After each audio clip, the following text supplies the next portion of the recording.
आजकल बहुत लोग ये कहते हैं कि सेक्सुअली लिबरेटेड होना बहुत ज़रूरी है एक इंसान का।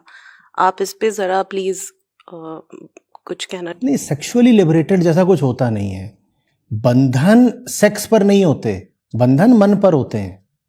तो लिबरेशन भी सेक्स का थोड़ी होगा, लिबरेशन मन का होगा। अब ऑप्टिकली लिबरेटेड बोलिए आप, इसका कोई मतलब है कि मैं ऑप्टिकली लिबरेट होना चाहती हूं? माने क्या कि मैं जो कुछ देखना चाहूं वो देखने की मुझे आजादी है। देखो, आंखों के पीछे जो है बंधन में वो है ना, आंखें थोड़ा ही बंधन में है। तुम आंखों को क्या लिबरेट कर रहे हो? आंखों के पीछे कौन है जो आंखों को गति देता है, दिशा देता है? कौन तय करता है कि आंखें किसको घूरेंगी? आंखें स्वयं तय करती हैं क्या? पीछे मन है ना, वो आंखों को नचाता है। तो लिबरेशन भी किसका होना है? मन का होना है। तो ये सेक्सुअल लिबरेशन क्या है पता नहीं। सेक्सुअल लिबरेशन का क्या ये मतलब है कि मन तो गुलाम रहे लेकिन यौनांग आजाद रहे उछल कूद मचाने के लिए? ये क्या है? माने क्या? सर अभी आज के टाइम में जैसे चल रहा है कि डेटिंग एप्स इतने ज़्यादा चलन में आ गए हैं कि हर कोई इंसान को लग रहा है कि ये एक तरीका बन गया है जीने का, और सोसाइटी जो दिखने में आ रही है वो बहुत हद तक चेंज हो गई है बिकॉज जिस तरीका से डेटिंग एप्स चल रहे हैं, जिस तरीका से साइकोलॉजिकल गेम्स चलते हैं इस डेटिंग एप्स पे, समझ में नहीं आ रहा है कि किस दिशा में लोग जा रहे हैं और किस तरीका से वो रिलेशनशिप्स को हैंडल कर रहे हैं। There are so many sleeping partners, so having so many sleeping partners, ghosting people as they wish and then they disappear and it doesn't affect them, and फिर वो अपनी खोज में लगे रहते हैं। अभी और बढ़ेगा और 50 और तरह की बीमारियां सामने आएंगी। इसका कोई अंत नहीं है। जब मन पगलाया होता है तो आदमी 50 तरह की बेवकूफियां करता है। अभी घोस्टिंग है, फिर प्रेतिंग होगी, फिर कुछ भी चुड़ैलिंग होगी, कुछ भी हो सकता है। उसमें आप क्या करोगे? ये सब तो विक्षिप्तता के प्रतीक हैं, अंजाम हैं, परिणाम हैं। आप पागल खाने चले जाइए, वहां पर पागल कितने तरह की हरकतें कर रहे होते हैं, अनंत तरह की। कोई सीमा है? कोई सीमा है क्या? कोई पागल ऐसे कर रहा है, कोई वैसे कर रहा है, कोई कुछ कर रहा है, कोई कुछ कर रहा है।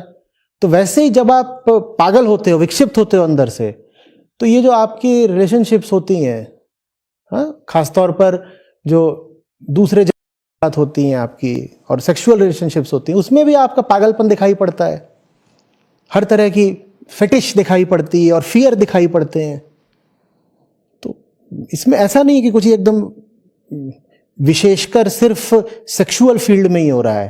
वो आदमी की जिंदगी के हर क्षेत्र में हो रहा है, हर तरफ हो रहा है। और एक बात और, आज ही होना शुरू हो गया हो ऐसा भी नहीं है। आज बस उसका एक प्रकट एक्सप्लोजन हुआ है। आप समझ रहे हैं?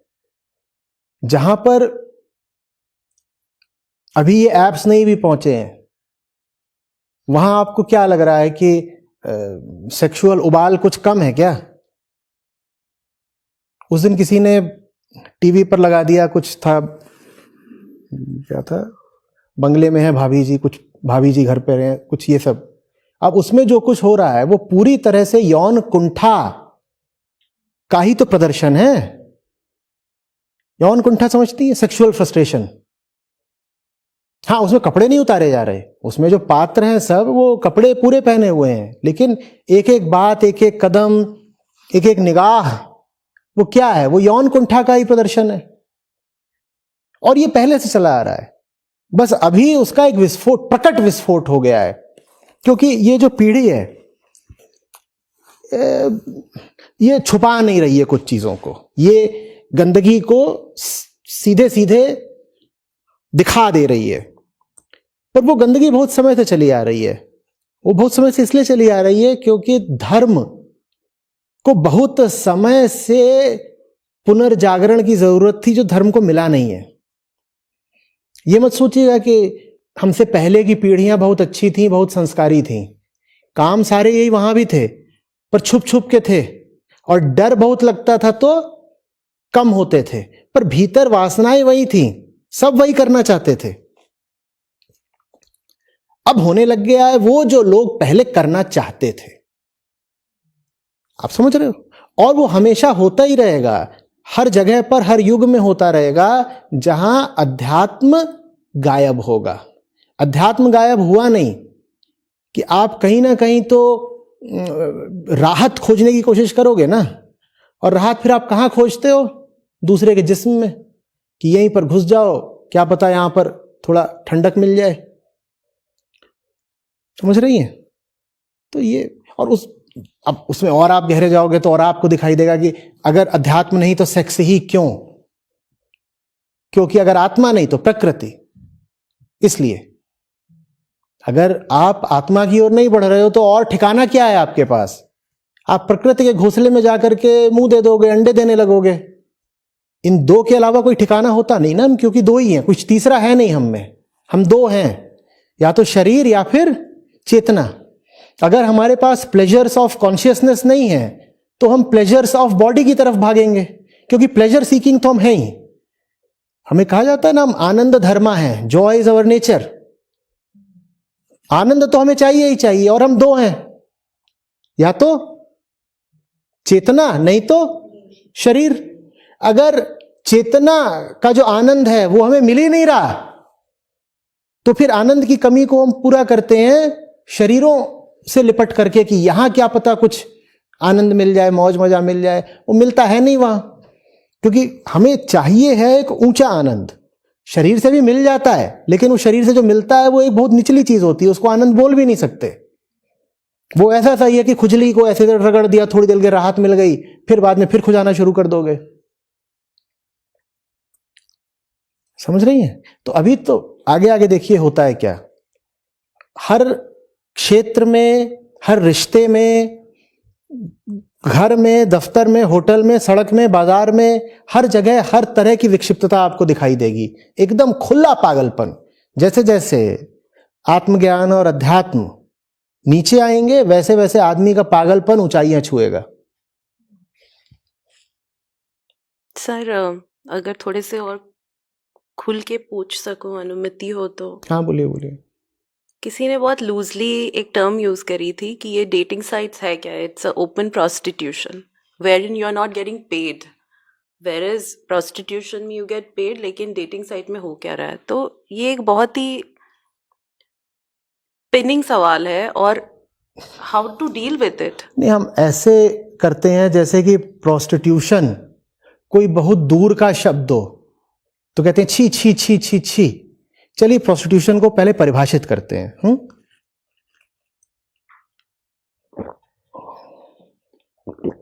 क्या है प्रोस्टिट्यूशन? वेश्यावृत्ति क्या है? पहली बात तो ये समझिए कि उसका संबंध सिर्फ महिला से, स्त्री से नहीं है। शरीर के दम पर शरीर को चलाए रखना, शरीर का इस्तेमाल सिर्फ शरीर को ही चलाने के लिए करना, यह वेश्यावृत्ति है। यह उसकी परिभाषा है। जब तक हम ये परिभाषा नहीं समझेंगे तब तक हम सोचेंगे कि वेश्याएं सिर्फ किन्हीं रेड लाइट जोन्स में ही पाई जाती हैं। नहीं, ऐसा नहीं है। और हम सोचेंगे कि वेश्याएं सिर्फ महिलाएं ही होती हैं। नहीं, ऐसा नहीं है। आप वेश्यावृत्ति की परिभाषा समझ पा रहे हैं? शरीर का कुल इस्तेमाल यह करना कि उससे शरीर चलता रहे, यह है प्रोस्टिट्यूशन की परिभाषा। Using the body just to keep the body going. जिंदगी में कोई ऊंचा लक्ष्य नहीं है जिसके लिए आप शरीर का इस्तेमाल कर रहे हो। आप शरीर का इस्तेमाल कुल किस चीज के लिए कर रहे हो? कि शरीर चलता रहे, माने पेट चलता रहे। यह वेश्यावृत्ति है।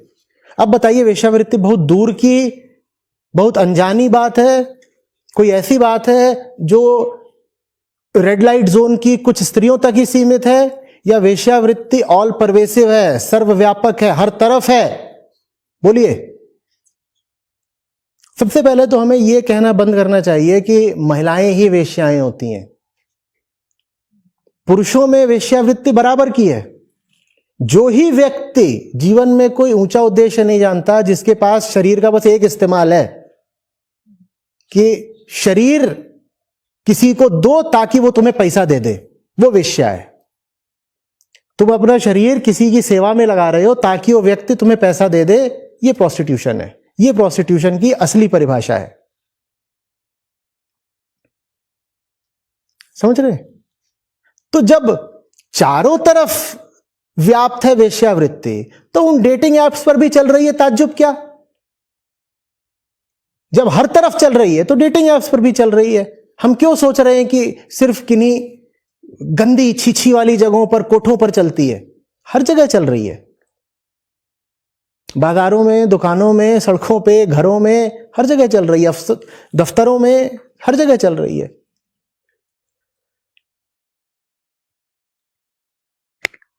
एक और सवाल है।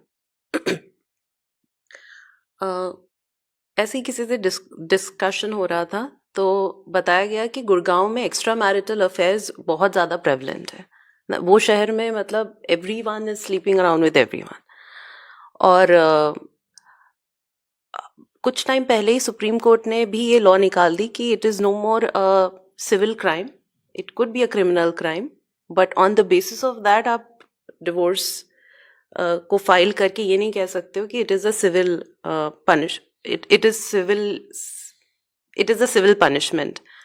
तो एक्स्ट्रा मैरिटल अफेयर इतना प्रेवलेंट हो चुका है सोसाइटी में, आप क्या कहना चाहेंगे इसके बारे में? क्या, तो जो अभी कहा वही है। जब प्लेजर्स ऑफ कॉन्शियसनेस नहीं मिलते तो आपको प्लेजर ऑफ बॉडी चाहिए।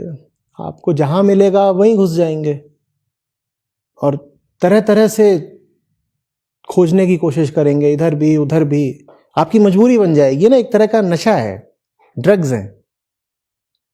कुछ और है ही नहीं जिंदगी में जो तृप्ति दे सके, कुछ है ही नहीं। घटिया नौकरी कर रहे हैं, भले ही उसमें पैसा बहुत मिलता हो सकता है लाखों की तनख्वाह हो, पर नौकरी ऐसी है कि भीतर से उसने निचोड़ रखा है, एकदम सुखा दिया, खत्म कर दिया भीतर को। जीवन में और कोई ऊंचा उद्देश्य नहीं है, ऐसी कोई रुचियां भी नहीं है जो जिंदगी को ऊंचाई देती हो। न साहित्य में रुचि है, न इतिहास में रुचि है, न विज्ञान में रुचि है, न राजनीति में रुचि है, न खेलों में रुचि है। तो करे क्या?